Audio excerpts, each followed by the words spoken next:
I am going to call the regular meeting for Medford on April 28th, 2026. This meeting is called pursuant to the provisions of the Open Public Meetings Law. This meeting of April 28th, 2026 was posted on the website and on the bulletin board in Municipal Building on April 15th, 2026, as remained continuously posted as required under the statute.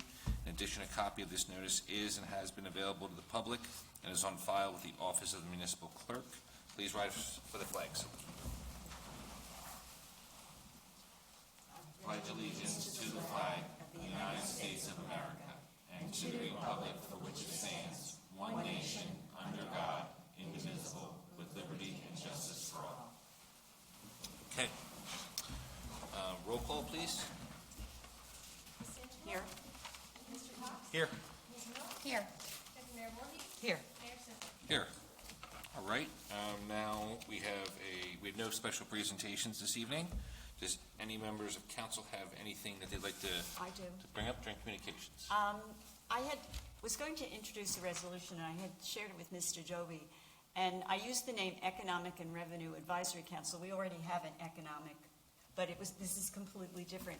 Everybody's really concerned about the budget of $400,000. That's all we have in surplus. That would be not enough for a family today. So I thought it's time that things haven't been working. Let's take a different path.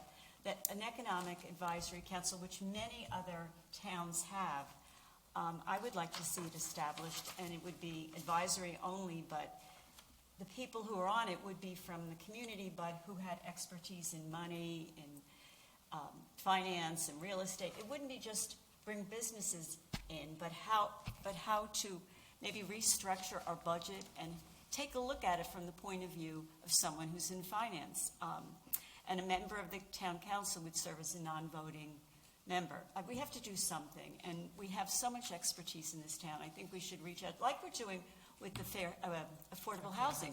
Why not look at, economically, we probably have 10 people in here, well, who could have us, or 5.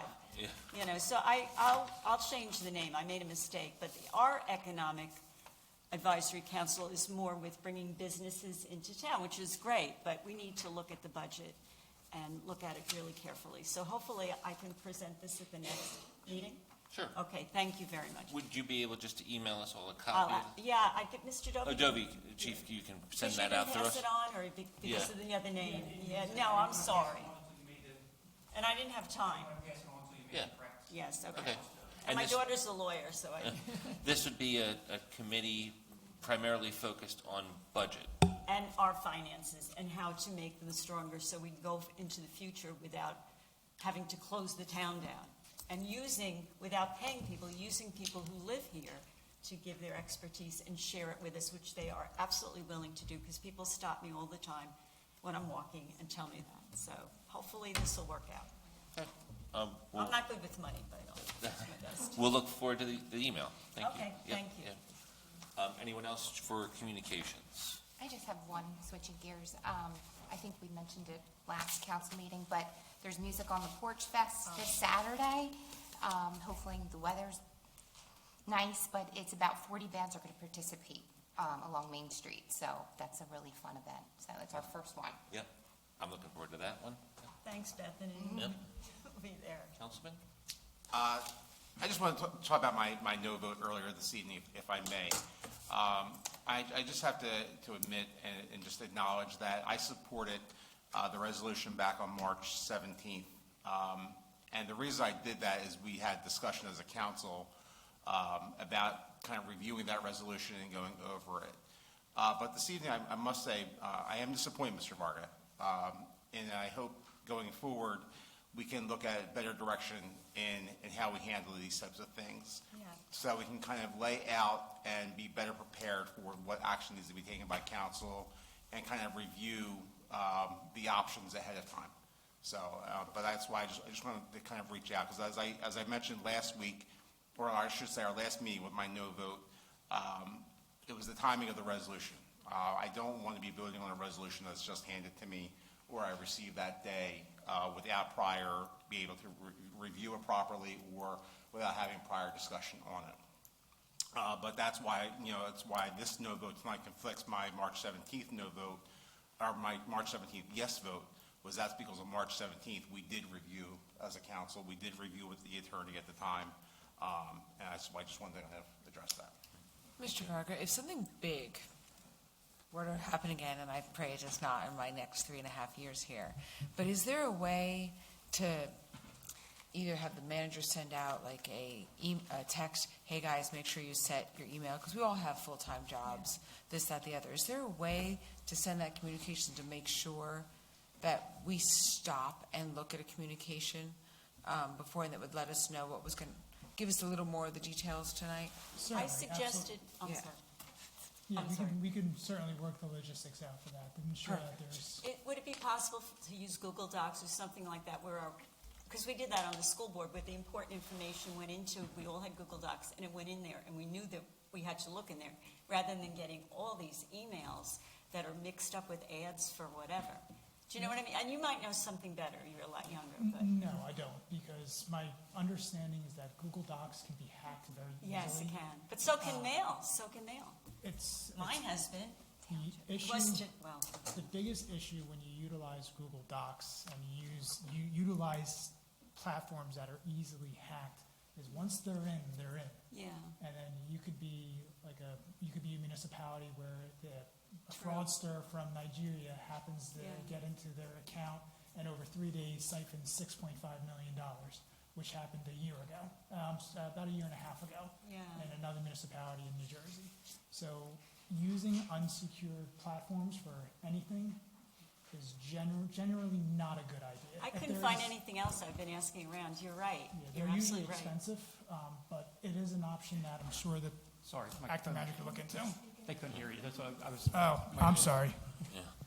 Do I need to say everything all over again? Yeah. So Google Docs is vulnerable, Yeah. right? Correct. But I'll just maybe echo everyone's sentiment that when there is a matter in which a vote is needed, and I'll just say that Mr. Varga did do an excellent job explaining why we were presented these things in the matter they were presented this evening, related to the court case that you stated, and I apologize that I forgot it, but in matters moving forward, unrelated to the hearing that we had earlier today, I think it is fair that we receive adequate time to review, right?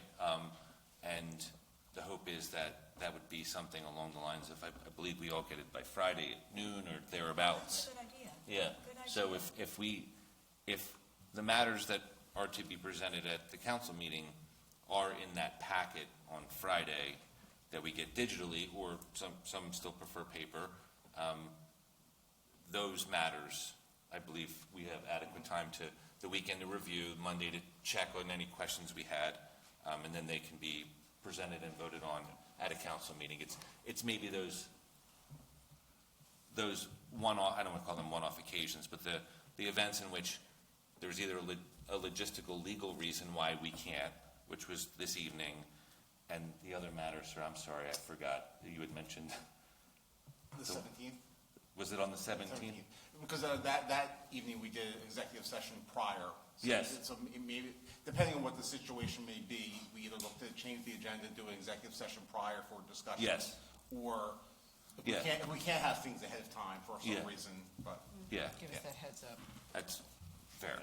I was gonna say, Mr. Varga, could we do like a shared drive with an encrypted link that would be sent to each of their emails? And then they would have to like a password protect to get in? Because I know I've used that for HIPAA protected information and other things before. If IT says okay. Okay. Yeah. I could check. We'll leave it with them, because that's way past my area of expertise. Okay. Any Very other? good. Those are good ideas. Yeah. Any other communications by council? No? Okay. For scheduling items, our next meeting will be May 5th, 2026. It will be a regular council meeting at the Public Safety Building right here at 6:30. There's no minutes to approve. We will now move to the budget presentation. We have, just for the public, which most of you are aware, we've seen two full presentations of the budget, which are on our website. Yes. This, we hope, we're not going to go through the full budget presentation, but I've asked for I'll call it a 5-minute, and it can go take as long as you'd like, but a synopsis of where we're at with the budget and matters you'd like to discuss maybe in more detail. Certainly. Thank you. Good evening. My name is Lindsay Gentili, and I am the Township CFO. I want to start by saying that recordings of the April 14th and April 20th budget sessions are posted on the Township website. The current budget presentation and the introduced state budget document has also been uploaded on the Township website for public review. Tonight, I'm going to give a brief overview of the 2026 municipal budget, and I'm happy to answer any questions afterwards pertaining to this. The budget presentation outlines the Township's primary objective, which is to maintain municipal services that residents expect and regularly rely upon: police, fire, public works, EMS. We're also dealing with significant cost increases and limited state aid. We have to plan for long-term needs such as capital improvements for infrastructure, replacement of vehicles, etc. While also being conscientious of the local tax rate. Efforts are being made to explore revenue-generating activities to minimize the pressure on the local purpose tax. The budget consists of revenues, expenses, debt service, capital improvements, as well as the regular and capital budget for the water and sewer utility and the Township's open space. The budget must be reviewed by the New Jersey Department of Community Affairs, also known as DCA, every third year, and we were reviewed by the state last year. The DCA also provides a template budget document that all towns must use to prepare their budget. This contains formulas pertaining to the tax levy cap, appropriations cap, and the reserve for uncollected taxes. The primary revenue sources in the budget are property taxes, anticipated revenues, surplus balance, state aid, and grant funds. I'll describe each briefly. Property taxes are the largest contributor. It accounts for 64% of the total revenue. This includes the collection of delinquent taxes as well. Commercial properties ultimately fund about 6.5% of the town's total operating budget, or 10% of the total property taxes collected. Anticipated revenues are income generated through user fees, shared service agreements, and other miscellaneous streams within the township. Surplus balance are funds carried over from previous year's budgets. The specific amount available to be used in the budget is verified by the annual financial statement each year. State aid is a fixed source of income, currently noted at just over $2 million, which has remained frozen for several years. Grant funds, supplemental funding that is integrated into the budget as it is awarded throughout the fiscal year. For the expense section of the budget, it details the distribution of municipal funding towards daily operating costs and various long-term financial commitments. It's generally categorized into departmental costs. There's salary and wages, which includes overtime, and other expenses. This is the goods and services needed to run the set departments. There's fixed overhead. This makes up insurance, utilities, Social Security, and pension. And there's capital improvements for infrastructure and long-term projects, as well as debt service, which are payments needed for borrowed funds and interest. There are two statutory budget controls. They're state-mandated limits designed to restrict how much a municipality can increase its taxes and its spending each year. These controls act as ceilings to try to ensure fiscal responsibility. The first is a 2% tax levy cap. This is a hard cap on the total amount of money raised through property taxes for regular operating expenses. The exclusions to this can be increases in debt service, capital improvements, and specific health and pension benefit spikes if they occur. The township currently has no available levy cap bank. The second statutory budget control is a 2.5% appropriations cap. While the levy cap limits revenue, this cap limits spending increases. Spending increases are restricted to 2.5%, though this can be raised to 3.5% if the township passes a cost of living adjustment ordinance. For this cap, you can exclude shared service expenses, debt service, capital improvements, and the reserve for uncollected taxes. The township, after this year's budget, has $745,875 available in its appropriation cap bank to cover future spending needs. So that's a little about the budget and the process. Our initial outlook of the 2026 budget. The township faces several unique financial challenges for the 2026 calendar year. For revenue decreases, we see a loss of $400,000 from a one-time liquor license sale that happened last year. A $127,000 drop in shared service revenue due to school resource officer changes, and a $200,000 reduction in pilot revenue due to an expired agreement with Medford Lees. For the expense side, the increases we're seeing, we have to budget for a 27th payday. This occurs every 12 years, and it adds over $200,000 in expense to the budget. Additionally, retiree health care costs rose by $400,000, and active employee health care premiums increased by $250,000 due to a 17% increase in health care. To address these funding gaps, the township instituted a hiring freeze. We eliminated the direct funding for police vehicles, moving them to the capital fund, and we sold municipal property at 39 Allen Avenue for $250,000. We are proposing an increase in the municipal tax rate from 0.519 to 0.550. This is a 3.2 cent tax increase. So how does this affect the average homeowner? The average home in Medford is assessed at $331,141. This results in an estimated annual increase of $103.23 for the municipal portion of your taxes, and that works out to be approximately $25.81 per quarter for the average household. Sorry, last page. It is important to know that Medford Township collects all tax monies on behalf of the Medford Board of Ed, Lenape Regional, Burlington County, the County Library, and County Open Space. The township remits 100% of these agencies' tax levy to them on a quarterly basis. The township must budget nearly $1.3 million in a reserve for uncollected taxes. The township bears the sole risk for all taxing agencies of any unpaid taxes. So, if the average assessed home in Medford is $331,140, the estimated total annual tax for all 4 taxing entities would be $13,093.31. It's important to know that only $1,920 of that tax bill would actually be for Medford Township and Township Open Space. I just want to briefly mention the 2026 capital improvements and some state mandates we're being faced with. For the general capital fund budget, it includes $1.2 million for road improvements, $800,000 for fire and EMS equipment, and $375,000 for a new street sweeper. Utility fund capital project includes $1.5 million for well rehabs and over $1 million for water main upgrades. The unfunded state mandate is that the state has eliminated the category of municipal separate storm sewer system, Tier B permit, and they've moved Medford to Tier A. Tier A permit requirements treat Medford stormwater management as though we are a city or a densely populated area, or densely populated suburb. We are neither. Tier A permit requirements include periodic street sweeping, digital mapping of all our stormwater facilities and infrastructure, and increased maintenance of the same. This requires us to purchase the street sweeper and the jet vac truck, despite receiving only $25,000 from the state to help with this mandate.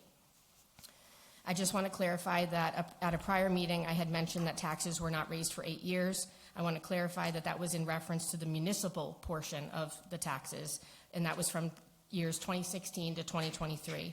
This does not include an increase in taxes from the schools or the county, in which we have no control over. Secondly, earlier tonight it was mentioned that the township will not have funds to pay employees starting in September. I want to clarify for the public that all wages and associated costs have been properly budgeted for in this budget that was introduced by council on the 20th, ensuring funds will be available to pay all employees. The budget was introduced on April 20th. The public hearing and final adoption is scheduled for the May 19th council meeting. And if council or the public has any questions, I'm happy to answer them. Thank you for your time. Thank you, Lindsay. Certainly. Great job. Thank you. So, forgive me. So that was the budget, the short version of the budget presentation. Thank you again for that. Certainly. As Lindsay mentioned, the 414 and 420 full presentations have been and are still available on our website to view, in addition to the comments that were made. And the physical presentation, while not visible in the video, is also available, correct? Correct. Right. As well as the state documents. Perfect. 80 pages long. Yep, so all the information you could possibly need is available on the website and has been available. We asked for this budget meeting to kind of maybe ask some questions, which I think even members of council have additional questions. But at this time, if there's no further statements from Lindsay, I'll move to the public comment section to give the public an opportunity to ask their questions of you as well. Certainly. Okay. So at this time, I'd like to open up the public comment section.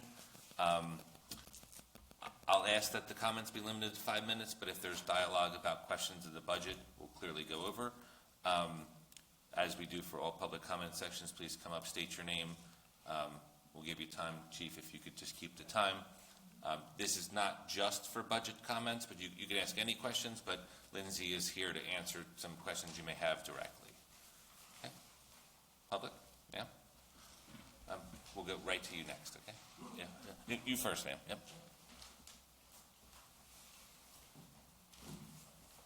Christine Valentine, 5 LaRue Lane. Take it away. First, I would like to discuss the township offices. In the past, I really liked the building on Main Street. You could go in, look at plans, you weren't rushed, you had questions. They were answered. Now we have a situation where locked doors, ring a bell, and no, we don't have plans. And no one what? We don't have any plans for you to look at. The only plan, the plan I'm referencing is a low-income plan, which will have that rendering downstairs, and it's horrible. I can't see it. I can't make out, you know. I mean, I know they have Reeves Station Mill Road, I think, going all the way through, and it doesn't. So, really, we lack... It's big. You need to have, people need to have access to that, okay? I'm just saying that. And maybe train your people to be a little kinder. I'm only trying to protect my taxes. Secondly,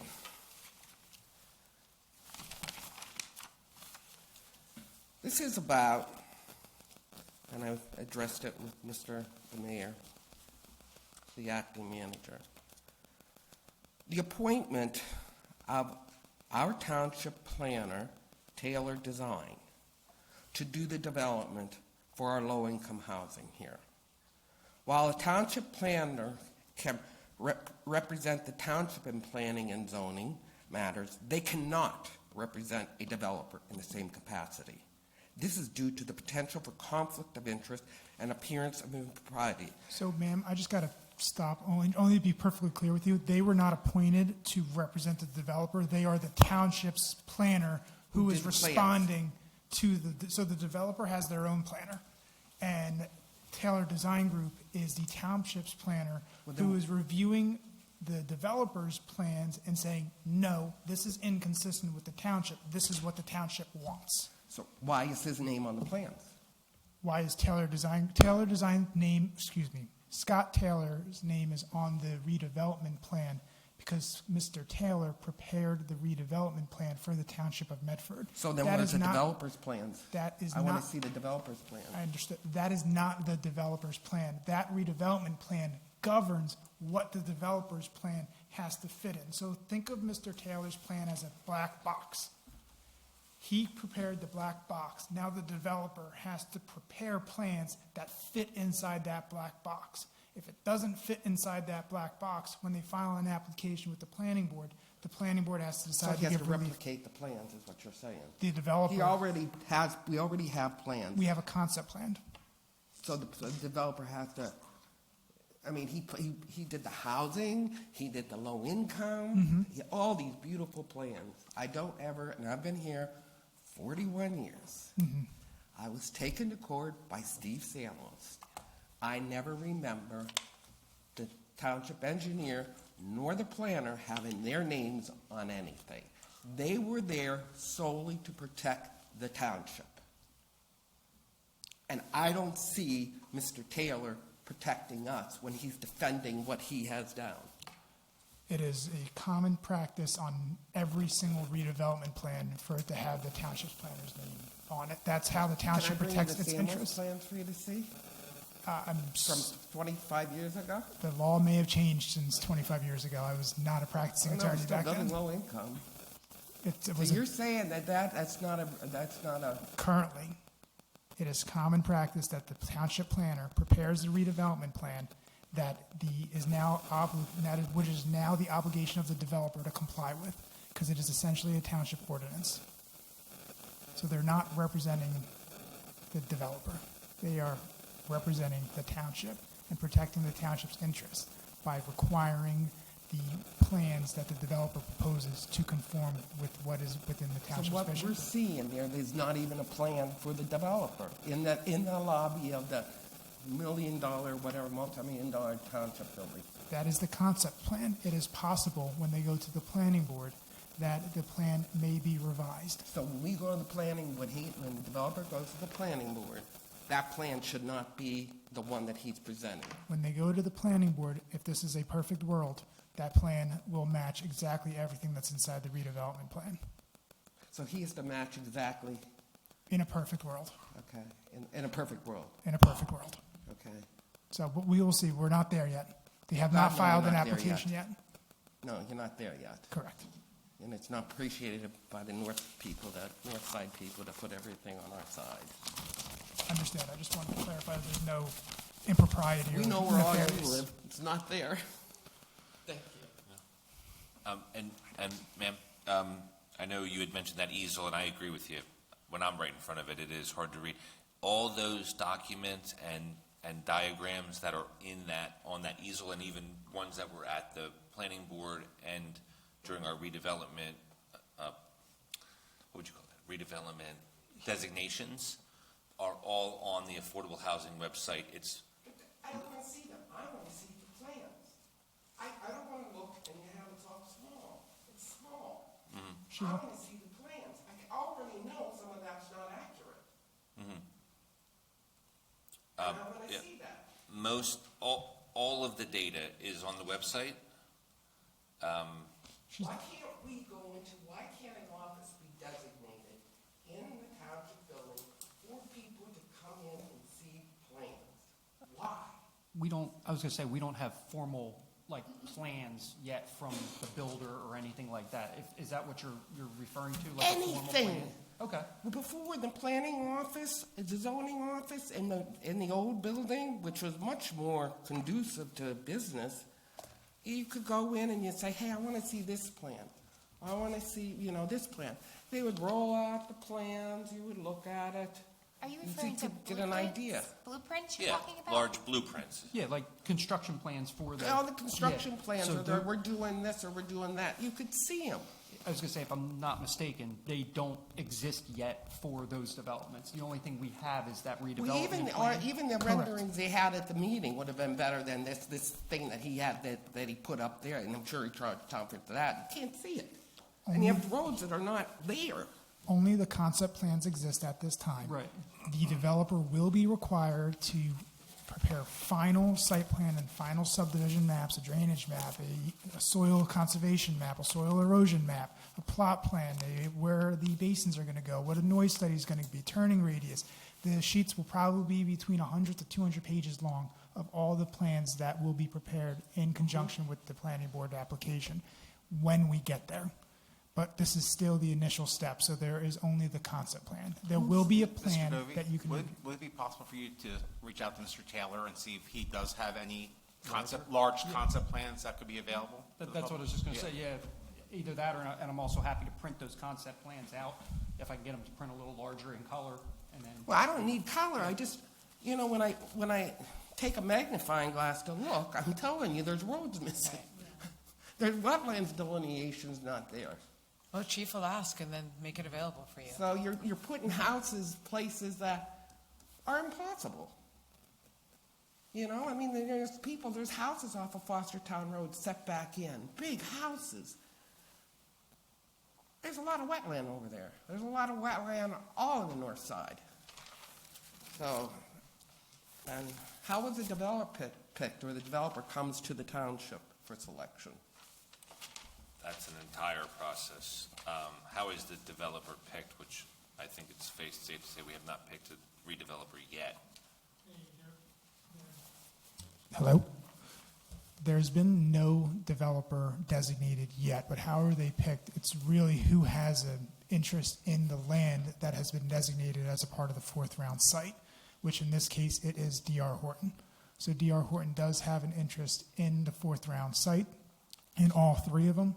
So in the event we can come to an agreement on the redevelopment plan, they will ultimately be appointed. In the event we can't come to an agreement on a redevelopment agreement, then an alternate developer would have the opportunity to come in.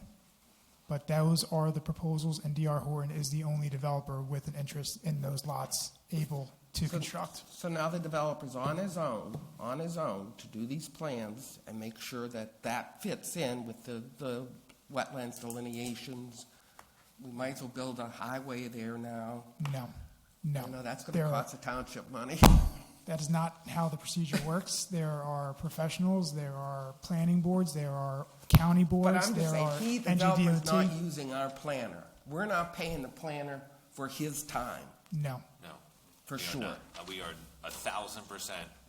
It better not be. Right, there's an escrow set aside to provide the concept plans from the proposed developer. Our tax dollars are not paying Mr. Taylor to do the work that he did. Well, he made it sound like that when I talked to him. Said, "See, this is his pride and joy, these plans."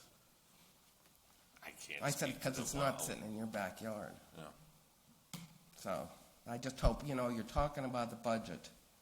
If any of this goes through, the roads will have to be improved, traffic lights will have to be everywhere. It's not set up for that at all there. The There was enough developer is accidents 2 required weeks. to provide Off-site infrastructure improvements. off-site infrastructure. The things you're discussing,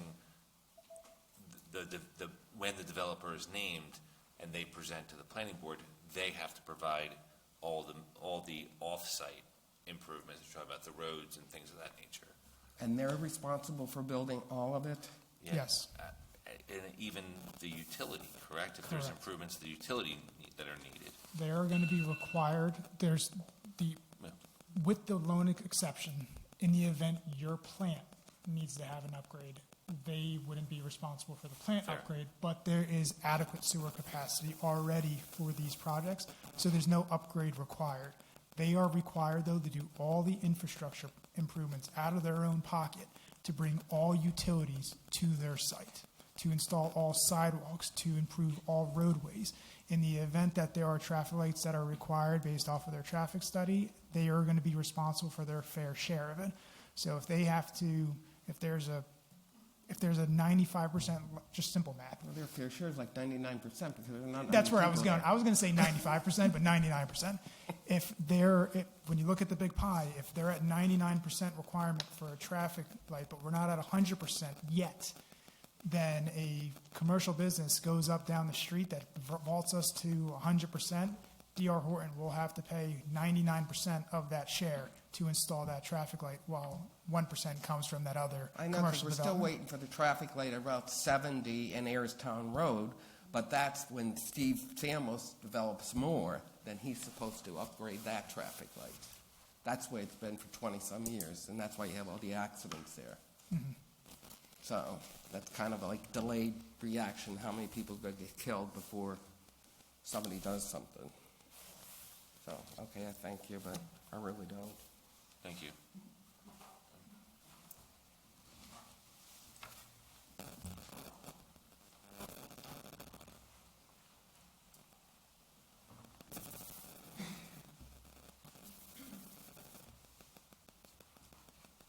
Okay. My name is Mary Hepler. I live at Mount Holly Road in Medford. And I was intrigued at the last budget presentation. The one thing, and I did ask a question about it, was the tax abatement.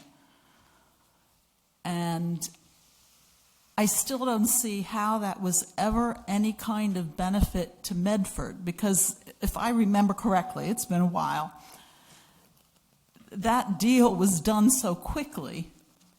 That building was bought, and I remember people were very surprised that it had gone through so quickly. So how, if that happened so quickly, what was the reason that they were given a tax abatement? Do you know? That was, It was long before any long of you before people us. were here. yeah. But, I mean, when you think about it, so what is it, 5 years they're not paying taxes, right? Correct. So with Magnified Brewing, it is the only active tax abatement. Right, So they yeah. pay zero taxes in 2026, 20% in 2027, 40% in 28, 60% in 29, 80% in 2030. So it's phased in over 5 years. And then 2031, they pay 100% of the taxes due. Okay, so it isn't 5 years that they're totally tax-free. Correct, it phases them in. Okay, so that's a good way to structure that, because if it was 5 years, then they left after 5 years, that's like a big loss to Medford. Yeah, so they do pay regular land tax every year, but then they're phased in at that 20, 40, 60, 80, and that's on the improvement, which is the building, the structure. Right. So is that generally the way any tax abatement would go? Or is that negotiated each time? I can't speak on that, I'm not sure. It's negotiated each time, but it's typically a 5-year tax abatement, and In that same 20, 40, 60, 80 ramp. correct. Right, it's not a 0 to So- 100. right, yeah. The abatement, and I'm a plain and simple guy here. The reason tax abatement even exists is to encourage economic development. I'm not saying anything about that, I'm just talking in general, right? Right. So or potentially an incentive to a nonprofit or things of that nature. So it's a mechanism that can be used by council during a redevelopment plan. It doesn't have to be. It was in that instance. But from a general standpoint, that's a common tool that is used. And that's the common format that it's used in. It gives the person or the entity redeveloping the site opportunities to have greater funds early on in that process so they can invest in their business or whatever the site would be. And then it gives them time to build up their business so they can then Sure. pay full rate taxes. Yeah, and that's probably, the old Pinelands Library probably should have had, are they getting a tax abatement, or was that just bought outright, or? That was bought by, I don't know how, again, these legal things, how much can we actually say? I was going to say, I think the contract's public record, right? Contract's public Yeah, record, it's been, It was bought by a developer. Yeah, we're talking about the library at Yeah. 39 Allen Street. 39 Yeah, hours. 39 Allen Yeah, Avenue. so it is under contract for $250,000. We are in due diligence right now. Under the terms of the contract, they have 60 days to investigate it, determine whether or not they can construct it within what they believe is financially feasible. Yeah. We are teeing up a conference with them, I believe May 5th or 7th is the dates that we're looking at with our professional staff and their professional staff. To look at their concept plans to see if it fits that lot, if there's any revisions, ensure parking is adequate. But once we get through due diligence, the next step is going to be the adoption of a redevelopment plan, redevelopment agreement, and at which point the contract is finalized and closing takes place 30 days thereafter. Okay. Yeah, the parking there, what is it, only like 7 spots in that little parking lot that's attached to it, so it's kind of, Yeah, they are was envisioning always- a larger parking lot. yeah, okay. All right, well, you've answered my question about the tax abatement, and then I have sort of a minor question. I'm looking at that new mural on, yeah, you know where I'm talking about. Okay, that's very, very pretty. And it's making me think back to the big brouhaha over the mural on the Maggie Moose building. What exact, and none of you were here then, were you? What was the brouhaha about that? Why, I mean, that was just a picture. Why, does anybody know why that was such a mess so many years ago?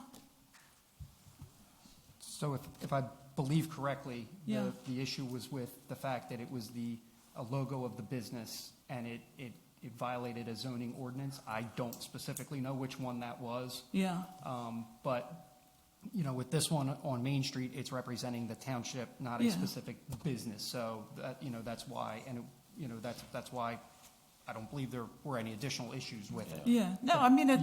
it's nice. It's Oh, yeah, it's a fantastic addition to our town. Artistic, Yep. yeah.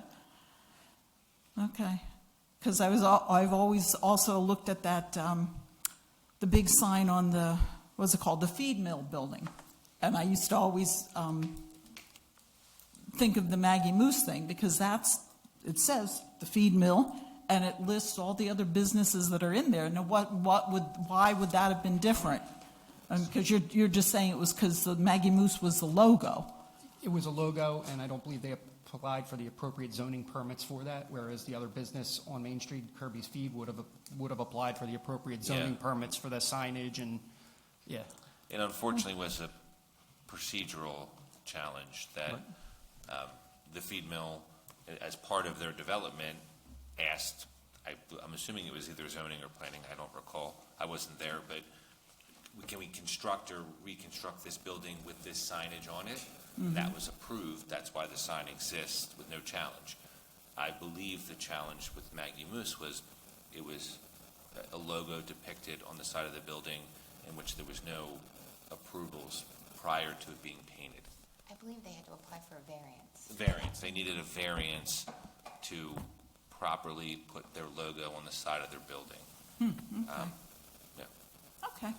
Well, thank you very much. I know these were minor things, but I thought about them. Thank you. Okay. Mrs. Lucas?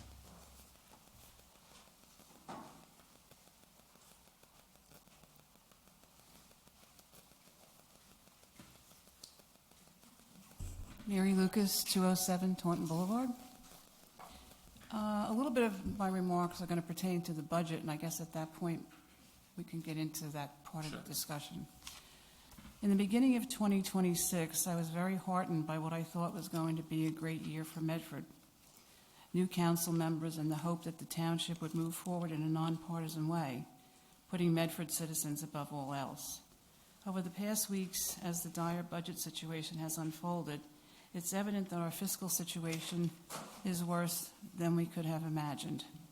If this fiscal distress has been a cumulative process over the last 8 years, as we have been led to believe. Mary Lucas, I'm only interrupting you because what you have to say is so important and we can't hear you.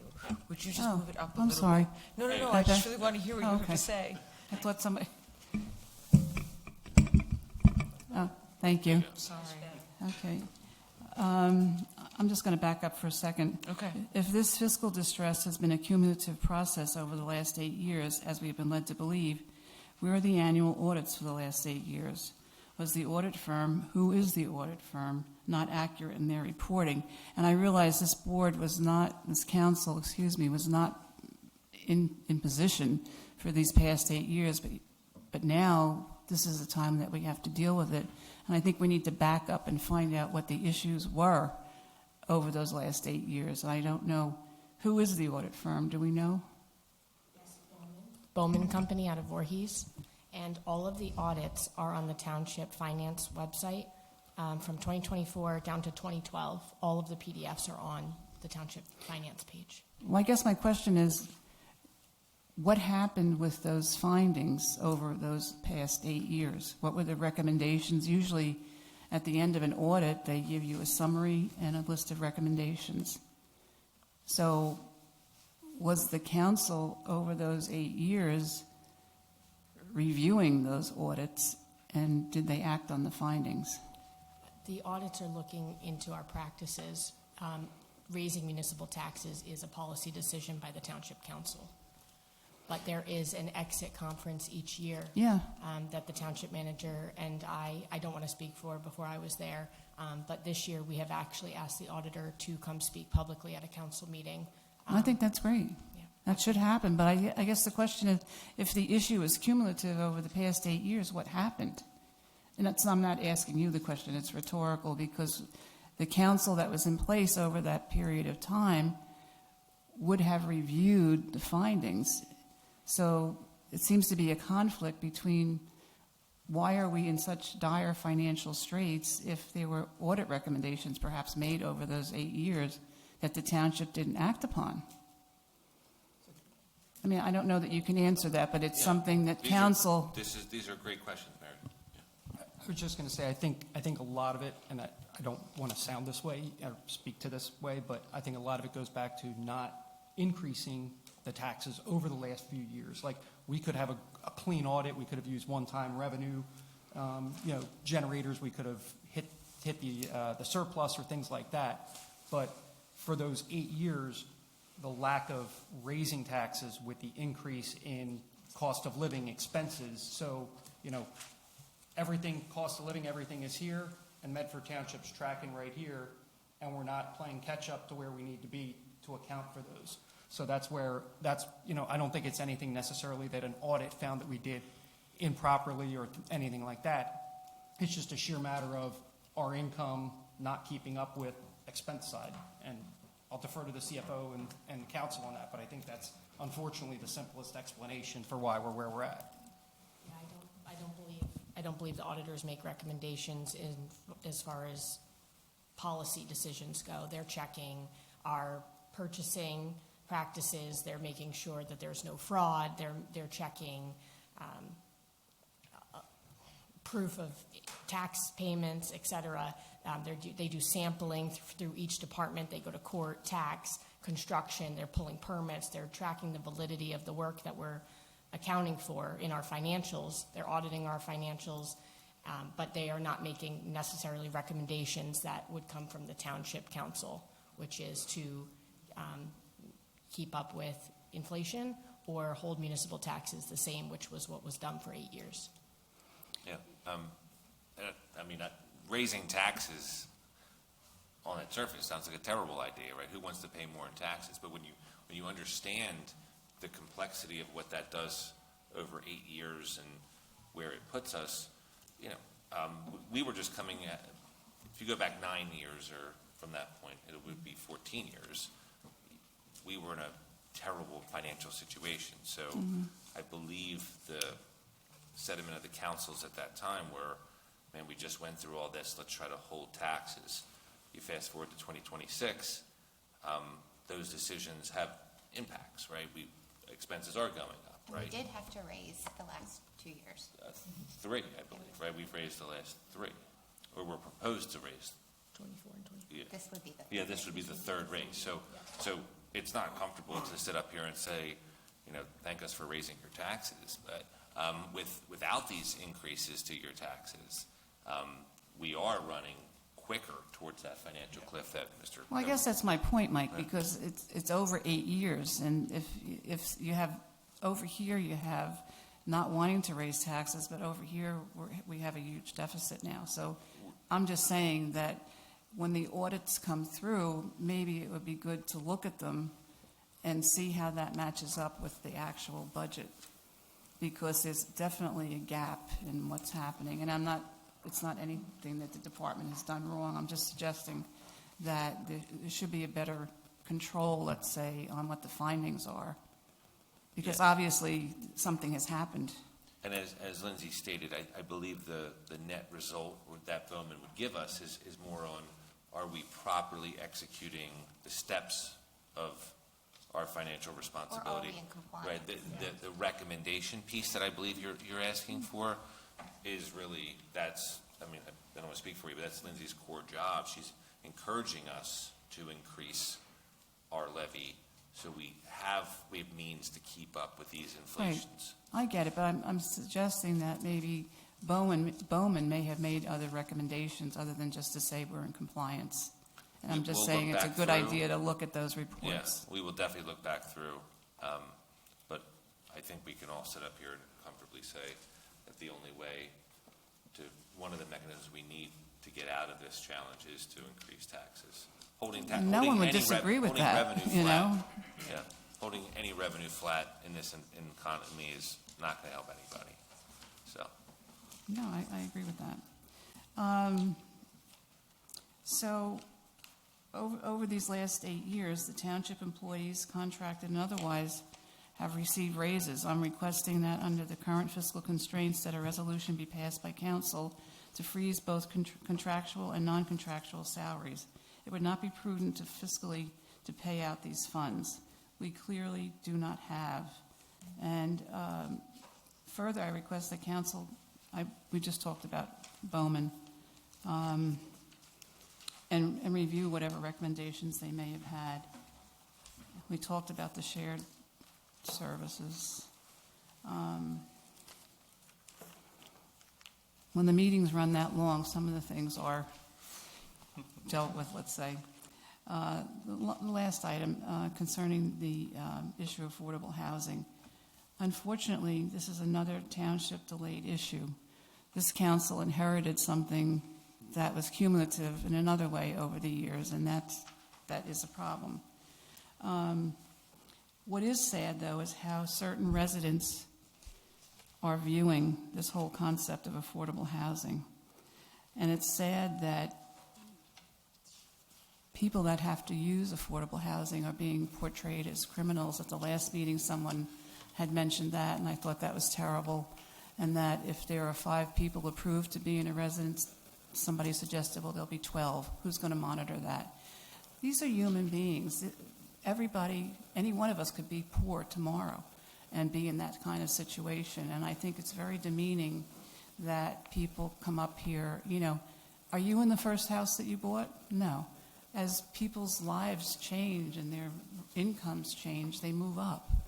So I think it's very unfair it's a prejudicial view, it's elitist to put people in that kind of category. And I think as a township, we have to really help disavow that notion, because people in affordable housing are not criminals. And I think it's very sad that they're being portrayed that way. And I guess just in closing, that in terms of the budget, I think we really have to be very mindful of how things are going forward. And I go back to the whole idea, I'm familiar with Bowman because when I worked for the county, we had Bowman. And I know when we had the exit meeting that they did make other recommendations. So maybe if someone has a chance to look at Bowman's audits, or at least the most recent ones, it may be insightful for council. Thank you. Thank you.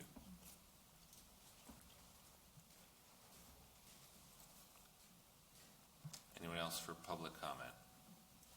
Mayor, if I may just ask Yes. Lindsay one question. Lindsay, you addressed the claim that was made earlier tonight about that we're not going to be able to make payroll and whatnot, and what we are budget-wise.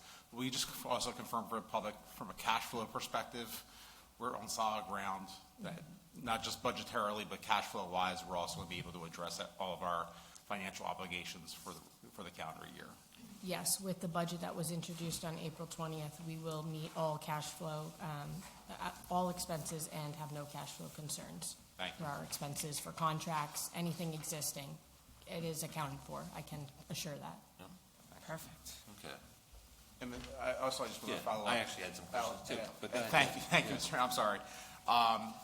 Mr. Lucas, I want to thank you for your ask to have council adopt a resolution to freeze salaries and whatnot. And I agree 100%, because obviously we are not in a position to offer salaries to the staff. Even though we see cost of living going up and raising and whatnot. I actually had a phone conversation earlier today with township staff, and unfortunately, it seems as though that we're beyond that point at this time. That township staff were given an increase back in January, so we're now almost halfway through the year, so it seems that we're beyond, unfortunately, that point of freezing now to prevent that from happening. How would that happen if there was no budget? That's the part that's being investigated right now. That's why they asked to be investigated. Yeah. That's a great question, Mary Lucas. Thank you for that. And to your point earlier, forgive me, these contractual agreements that we have with different unions or entities, we have to fulfill those obligations. The individuals that work for us on a daily basis, police, fire, EMS, all these individuals, we can't not honor those contracts that we've provided to them. They have their own bills to pay. It would be unfair for us to not go back on the word we've given to them. We'll definitely look into the audits, and I do your last point about dehumanizing individuals that require affordable housing at certain times.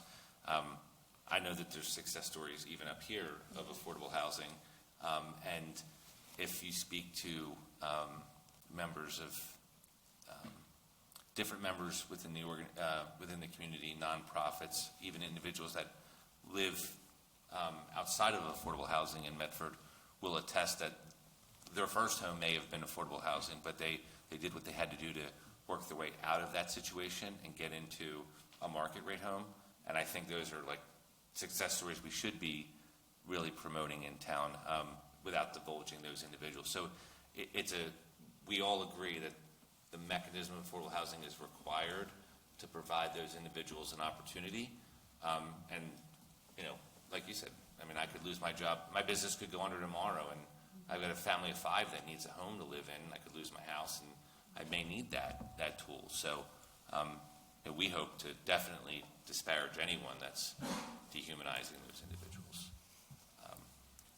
If I could just switch back to the budget, I think, and I know it was just vague emails back and forth, but just to understand that 64% of our, and you're going to kill me because I'm mixing up the words here. No, you're fine. Total revenue. Total revenue comes from property taxes. Correct. And at the last budget presentation on the 20th, I had asked, is that a combination of residential and commercial? Yes. And Lindsay said yes, and then we dove in deeper.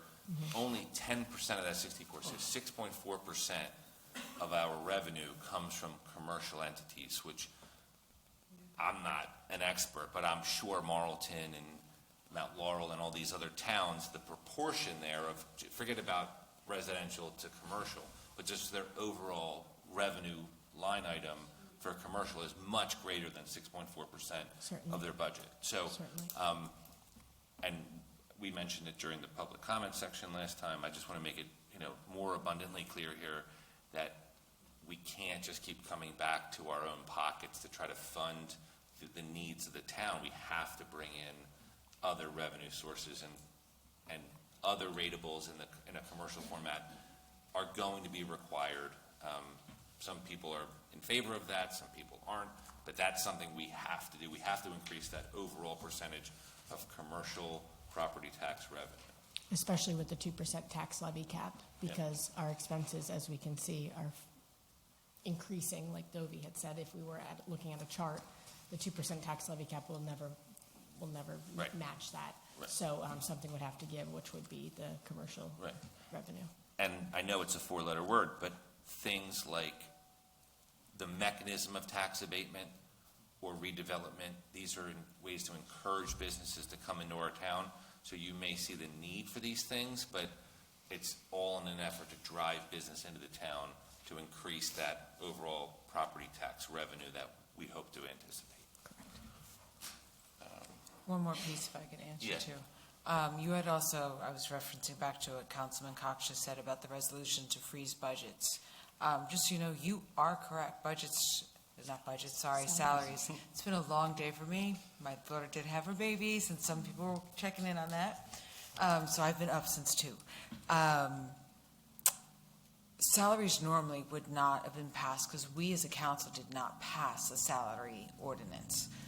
So this was unusual, and that salary did go up in January. So as a council, we were not apprised of that.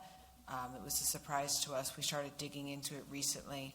I had reached out to Councilman Cox and said, hey, what do you know about this? Because I might be the physics girl, but he's the money guy. And then we reached out to the to Chief and said, hey, what's up with this? So it was a surprise to us as well. So I just didn't want you to think that we were, there has been the comment that things are done behind closed doors. It was a surprise to us too. So hopefully with new folks and new looks at the budget, this is not something we will see again. Thank you. I have one. Sure. The lady in the back, I don't think your question was answered regarding bringing trash in-house, and also, the reasoning that what happened was, I believe we're in a 3-year contract. Correct. With Republic, and I too have complaints. My trash hasn't been picked up in the last 2 times. So I'm with you there. But the reason why is they were the only bidder at the time that put in, and the rate went up. It was just astronomical. It was almost 40%. Yeah, 40%. So we are looking into other ways to bring trash either in-house or a shared service. But to bring it in-house, we have to order the trash trucks, and that does take a really long time, and they're very expensive.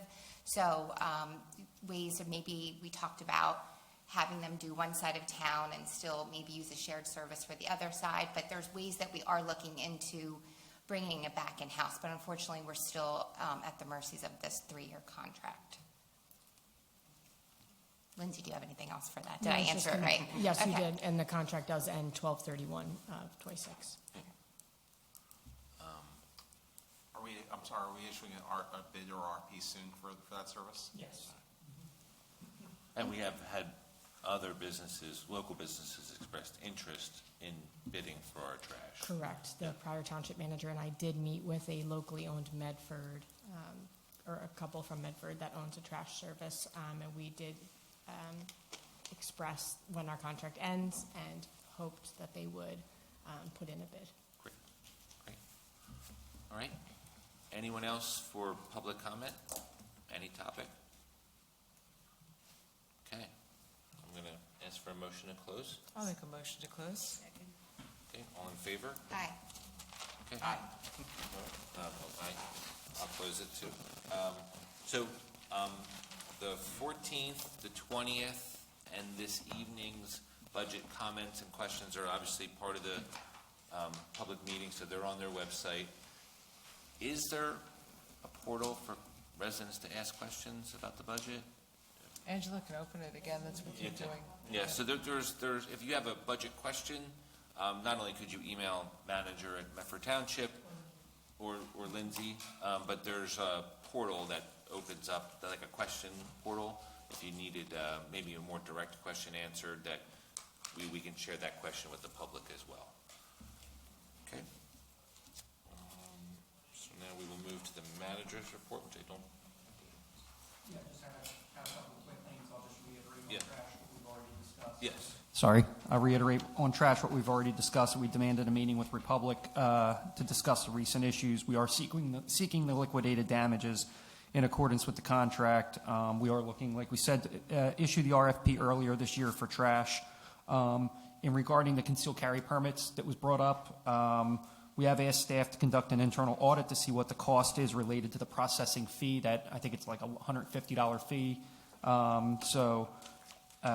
We're waiting to hear back on that audit. Medford Lakes did reduce their fee, but they did not waive the full fee. And then just at the request of Councilman Cox, Township staff did reach out to follow up with the vendor regarding public facilities for special events. The vendor was still discussing that internally. Thank you. I'm sorry, the contract with Republic ends January 28th, 2027. I just want to clarify. It commenced on January 29th, 2024, and it ends on January 28th, 2027. Sorry, just want to correct what I said. Thank you. All right. Clerk's report. Okay, so yes, we have a basketball license for St. Mary's of the Lake School, June 8th through 12th. We have 50/50 raffle license for Lenape Track Booster Club on May 15th. And also on the 16th, we have a basket 50/50 raffle for Forgotten Angels and Flying Rescue on June 5th. And a social fair permit for the staff for Evening in the Arboretum on June 6th. Seeing all in favor? All in favor? Aye. All right. Thank you. All right, we have one bill list this evening, April 24th, 2026. Any questions or comments on the bills list from council? I do have one question, Mr. Mayor. Yeah. I know it's a nominal amount, but what affordable housing work was done in March by Prime and Tuvel that was requiring a payment to the firm? I don't have a copy of the invoice in front of me. I can certainly send that to you tomorrow. But it was, he did submit his final bills, and they were through March. That may have to do with the deeds question. We asked for Creek. I believe had it to go to was, him. I believe because the Creekside. amount was nominal, it was actually emails. Okay. Yes, thank you. And I can certainly send that out tomorrow to all, no problem, the invoice. Right. Okay. Pat, are we okay to move forward? Yes. Okay. Yeah. Yeah. All right. Motion to approve? So moved. Second. Okay. All in favor? Aye. All right. Bills list is approved. No ordinances for introduction or second reading. We now have our consent agenda resolutions. Resolution 94, 2026, authorizing the mayor, clerk, and township manager to execute a federal aid agreement with the New Jersey Department of Transportation. Resolution 95, 2026, appointing residents to the Pinelands CERT. Resolution 96, 2026, authorizing solicitation of roadway permits. Resolution 97, authorizing cancellation of 2026 property taxes on properties owned by qualified totally disabled exempt veterans. And Resolution 98, 2026, authorizing the mayor and clerk to execute a federal aid agreement with NJDOT. Before we proceed, Mr. Varga, am I okay on 94 and 98? 94 and 98, yes, you're okay on 94 and 98. Okay. I was going to say, yeah, one's for Safe Streets for All, I believe, and one's Safe Routes to Schools. They're both NJDOT Yeah, I don't know, grants. because I had to sign it.